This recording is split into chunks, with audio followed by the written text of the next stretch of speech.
సమాజానికి తగ్గట్టుగా ఎక్స్పెరిమెంట్ చేస్తూ ఆడవారికి విలువనిస్తూ తను ఒక ముస్లిం అయినా కూడా హిందూ క్యారెక్టర్లను చేస్తూ హిందూ దేవతలను నమ్మేటటువంటి క్యారెక్టర్లున్న చేస్తూ వచ్చాడు. అది వాళ్ళ పర్సనల్ లైఫ్. కానీ ప్రొఫెషనల్గా వీళ్ళు మాత్రము అన్ని మతాలను అన్నింటిని ఈక్వల్గా చేసుకుంటూ తమ సక్సెస్ను సాధించగలిగారు. ఇది వాళ్ళ సక్సెస్ సీక్రెట్. సో సమాజంలో మీరు ఎదగాలంటే అన్ని మతాలను దృష్టితో చూడండి. అన్ని మతాలలో మంచి ఉంటుంది.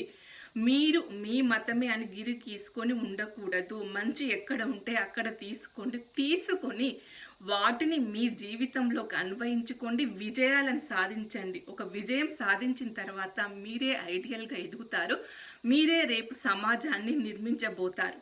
సో కాబట్టి అందరూ ఇది నేర్చుకొని జీవితంలో ముందుకు పోవాలని కోరుకుంటున్నాను. అందరూ బాగుండాలి, ఇందులో నేను ఉండాలి. Thank you so much. Me